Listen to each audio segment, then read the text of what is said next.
Good afternoon, and thank you so much for joining us for your Coronavirus HQ update. I'm Jordan Fremstead. Testing for COVID-19 in Wisconsin is expected to surge under Governor Tony Evers' next phase of the Badger Bounce Back Plan. Evers announced the state will provide 85,000 COVID-19 tests per week. That's up from the state's current 60,000 tests per week. That makes Wisconsin one of the top states in testing per capita.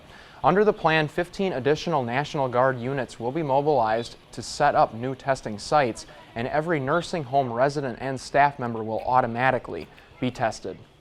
The city of Sparta is keeping businesses closed for the near future. The city council held a special meeting last night to discuss a resolution that would start reopening businesses using the phases in the governor's bounce back plan, that using local statistics to guide them in their decisions. The council voted against the proposal with only one member voting for it.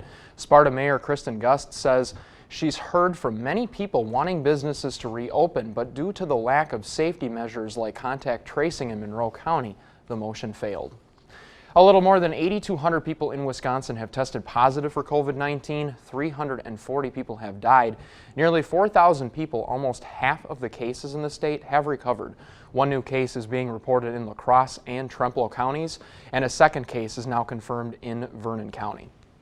In Iowa, more than 10,000 people have tested positive. 207 have died. More than 3,500 people have recovered. A fourth death is being reported in Allamakee County.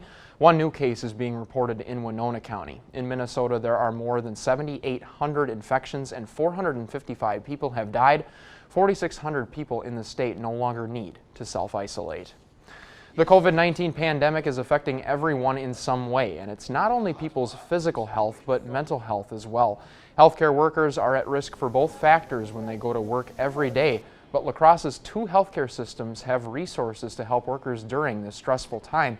Some employees may have been laid off or have financial problems at home, and officials say that can take a toll. People might be experiencing higher stress levels, routines might be not the same as they were before. Maybe their spouse is out. They're at home with kids trying to homeschool them and all the stresses that come with that. Officials want workers to know they are not alone, and resources are available on Mayo and Gunderson's websites. We also have links to that information on our website at news8000.com. President Donald Trump is getting out of his house today as he travels to Arizona. It's his first trip outside of Washington, D.C. in weeks. This comes as new statistical models are warning of a possible increase in coronavirus cases this summer. Skylar Henry has more details from the White House. President Trump hit the road for Phoenix this morning to visit a factory that's now making N95 masks. We're going to see Honeywell. They have done an incredible job on many fronts. And so I'm going to pay my respects to a great company and a great state, the state of Arizona. The president continues to push for states to reopen, even as a preliminary draft model from researchers at Johns Hopkins School of Public Health show deaths could spike to 3,000 a day by June 1st if social distancing rules are relaxed too soon. And that's a report with no mitigation.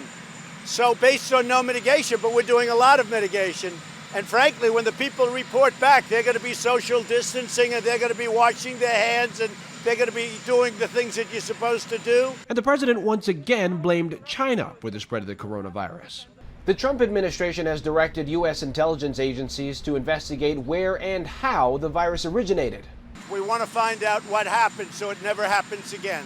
Congressman John Ratcliffe, the president's pick to head up those intelligence agencies, is on Capitol Hill for Senate confirmation hearings. The immediate focus of the IC must be directed to the geopolitical and economic impact of the coronavirus pandemic, as well as its origins. The American people deserve answers. No more than 6 senators were allowed in the room at any one point as they practiced social distancing during the hearing. Skylar Henry, CBS News, the White House. President Trump says he will not let Dr. Anthony Fauci testify before the Democrat-led House of Representatives because, in his words, the House is full of Trump haters. Dr. Fauci is scheduled to testify before the Senate, which is controlled by Republicans. We want to thank you so much for joining us for this coronavirus update, and we hope to see you tonight at 5, 6, and 10. Take care.